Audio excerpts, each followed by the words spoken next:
Welcome to week 4 of the Denver 2023 Greater Denver Metro Market Stats. This is the weekly trend watch, so we can have as close to predictive analytics as we can possibly get on when the best time to buy and sell homes are in the Denver metro market. So if you've watched these videos before, we essentially go through a heat map.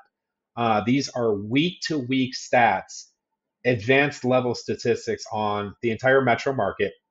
And the color coding here is based on whether it's heating up or cooling down, specifically for sellers. So the first number I'm going to cover is the odds of selling. You can see that we started off the year pretty low, actually below a 50% chance of selling your home. And that's just based on competition and buyer demand that's out there. And that went up to a high of almost 2/3 chance the beginning of this month. And it's dipped a little bit the last couple weeks, kind of a downward trend there. Odds of selling becomes a little bit less because you're starting to see more competitors too.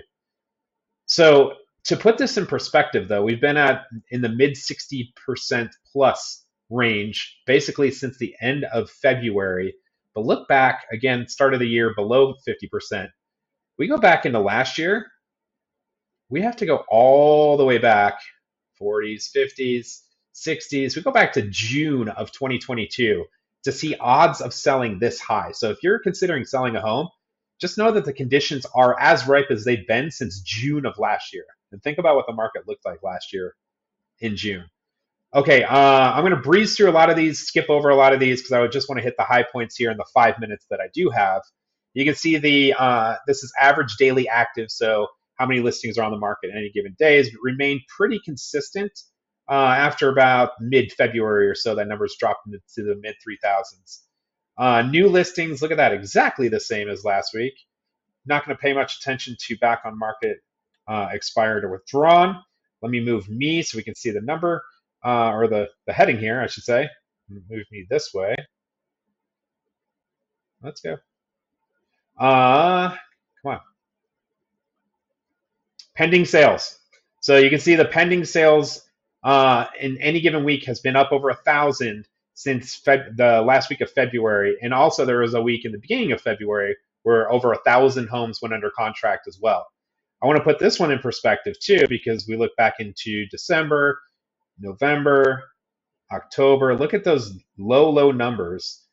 And then we have to go all the way back to September of last year to see over 1,000 homes go under contract in any given week.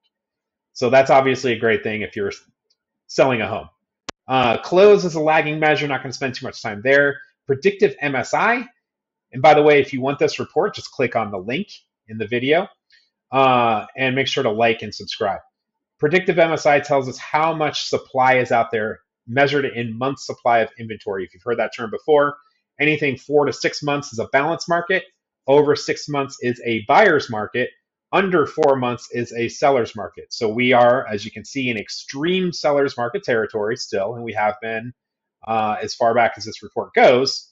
Yet you can see that number was up over 3 months supply back around Christmas time. So less than a third of that now. Skip over a couple of these others. Number of showings. This is all the showings as measured by showing time in the Denver Metro.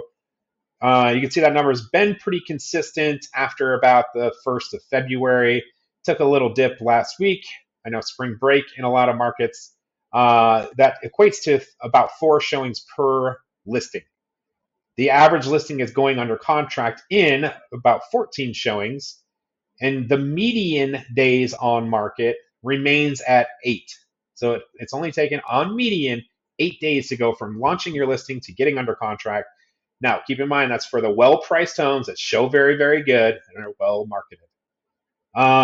Let's see, 25% of the listings decreased, 3.1% increased their price, 72% remained the same, with the average price decrease of $35,400. By percentage, that's a 5% reduction in asking price. Again, if your home's not going under contract quickly in this market, it's probably overpriced or undermarketed, or it just doesn't look all that great. In case you can fix that with price. Thanks for watching all the way to the end here. Not huge changes this week, but some little ones to pay attention to.